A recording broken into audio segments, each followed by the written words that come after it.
शिंदे समितीची काल मुंबईमध्ये बैठक पार पडली आणि शिंदे समितीच्या अध्यक्षांनी असं म्हटलेलं आहे की महाराष्ट्रामध्ये 48 लाख कुणबी नोंदी त्यांना सापडल्या आणि 12 लाखावरून अधिक प्रमाणपत्र त्यांनी दिलेली आहेत आणि मराठवाड्यामध्ये जवळपास 50,000 प्रमाणपत्र दिल्याचा दावा त्यांनी केला. या सगळ्या संदर्भात बोलण्यासाठी आपल्यासोबत मराठा आरक्षणाचे याचिकाकर्ते विनोद पाटील आहेत.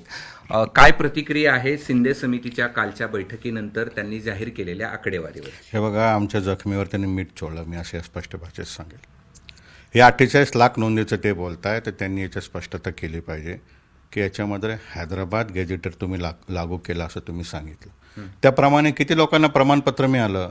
जर विदर्भातला, नागपूरचा, गडचिरोलीचा, चंद्रपूरचा कुणबी तुम्ही याच्यात गणत असाल, नाशिकमधला कुणबी तुम्ही याच्यात गणत असाल, तर हे काय मराठा समाजाला न्याय आहे का? माझ्याकडे आकडेवारी आहे, त्या आकडेवारीनुसार 310 जणांना प्रमाणपत्र मिळाले आणि मी खुद ज्या छत्रपती संभाजीनगरमध्ये राहतो, माझ्या गावामध्ये 0 प्रमाणपत्र मिळाले. या पलीकडे जाऊन माझा दावा आहे, हा जो 310 आकडा आहे हा देखील जुन्या पुराव्यानुसार आहे.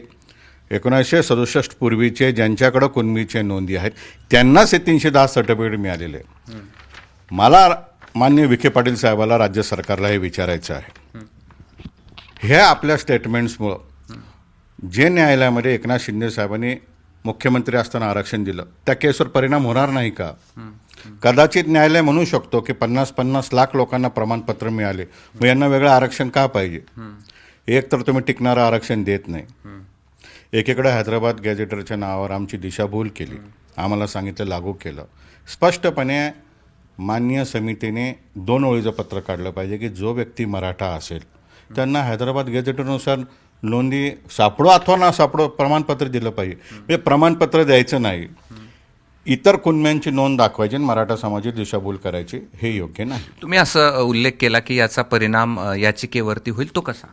हे बघा, मुंबई उच्च न्यायालयामध्ये शेवटच्या टप्प्यात सुनावणी आहे, जवळपास निकाल हा लागण्याच्या मार्गावर आहे.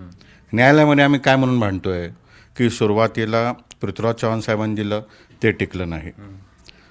मग देवेंद्र फडणवीस साहेब आले, ते टिकल्यानंतर ते टिकलं नाही. मग एकनाथ शिंदे साहेब आले, त्यांनी दिलं आणि ते आज रोजी न्यायालयात चालू आहे. मग न्यायालयामध्ये आमचं भांडण काय आहे की मराठा समाजाला कुठलंही आरक्षण आहे, मराठा समाज मागासलेला आहे, त्यांना आरक्षणाची गरज आहे. आणि हेच राज्य सरकार ऐन निकालाच्या वेळी समितीमार्फत हा कागद पुढं करते आणि समिती सांगते की मराठा समाजाला 50 लाखपेक्षा अधिक लोकांना मी प्रमाणपत्र दिलं. मग न्यायालयामध्ये याचा इफेक्ट पडेल ना. न्यायालय कदाचित असं म्हणू शकतं की ह्या समाजाला ऑलरेडी आरक्षण आहे, 50 लाखपेक्षा अधिक लोकांना सर्टिफिकेट मिळालं, यांना वेगळ्या आरक्षणाची गरज काय? त्यामुळे हा न्यायालयीन पेच वाढलेला आहे. आणि आता सरकारने, विशेषतः समितीने जबाबदारी झटकू नये. आणि समितीला मला अजून एक प्रश्न आहे की मागच्या किती महिन्यामध्ये आपण किती वेळेस आढावा बैठक घेतली, या समितीच्या बैठका किती झाल्या आणि त्या बैठकीमध्ये आपण काय निर्णय घेतला? कालचा दिलेला आकडा हा मी मान्य करत नाही. माझ्याकडे शासकीय आकडा आहे, याच्यामध्ये 310चा उल्लेख आहे. हा आकडा देखील संशयास्पद आहे, कारण मला अनेक तरुण गावागावामध्ये भेटत आहे, ते म्हणतात आम्ही अर्ज केला तर आम्हाला हैदराबाद गॅजेटनुसार पुरावा मागताय. पुरावा असेल तर मग याची गरज काय? त्यामुळे सरकारने याच्यामध्ये स्पष्टता आणावी आणि याचा खुलासा सरकार. का फुगवला जातो आकडा? आता त्याची तर कल्पना नाही का फुगवला जातोय. आढावा बैठक होत नाही, एखादी बैठक होती त्यात वेगळा आकडा दिला जातोय, तर मला वाटतं की हे योग्य नाही. तर त्यामुळे त्यांनी स्पष्टता द्यावी. दुसरं असं आहे की मुंबईमध्ये जे आंदोलन झालं, ज्यामध्ये गुन्हे दाखल झाले होते 8, त्यातले 7 गुन्हे त्यांनी मागे घेतले असं म्हटलं. त्याचबरोबर मागे जे मराठवाड्यामध्ये आंदोलन झालं त्यात 161 गुन्हे दाखल केले होते, त्यातले देखील 71 गुन्हे मागे केल्याचं समिती म्हणते. हे बघा, माझ्या माता भगिनींवर जे गुन्हे दाखल आहेत, विशेषतः जालना जिल्ह्यामध्ये व मराठवाड्यामध्ये सर्व तरुणांमध्ये, ते गुन्हे तर मागे घेतलेच पाहिजे. हे माझी सर्व समाजाची मागणी आहे. कारण निष्पाप लोकांवर या ठिकाणी गुन्हे दाखल झालेले आहेत. ते गुन्हे मागे घ्यावे, सातत्याने एकच असून घेऊ अरे कधी घेणार? त्यामुळे समितीने याचं गांभीर्य लक्षात घेऊन तात्काळ गुन्हे मागे घ्यावे. दुसरं असं आहे, त्यामध्ये असं आहे की सातारा गॅजेटेअर लागू करण्याचे आदेश देखील पुण्याच्या विभागीय आयुक्तांना देण्यात आल्याचं म्हटलंय. सातारा गॅजेटेअर लागू करण्याचे आदेश काढले असतील, परंतु त्याच्या अंमलबजावणीचं काय? मराठवाड्याचा देखील आदेश तुम्ही काढला, परंतु ते होताना दिसत नाही. त्यामुळे जर आपण करणार असाल तर स्पष्ट सांगा, आम्ही करतो. आणि 310चा आकडा याच्यावर चर्चा झाली पाहिजे असं माझं या ठिकाणी म्हणणं आहे. जे आरक्षणामध्ये मृत्युमुखी पडलेले जे वारसांना आहेत त्यात वेगवेगळ्या मंडळामध्ये महावितरण असेल, इतर ठिकाणी असेल, यांना नियुक्त्या देण्याबाबतही निर्णय झाल्याचं म्हटलं आहे.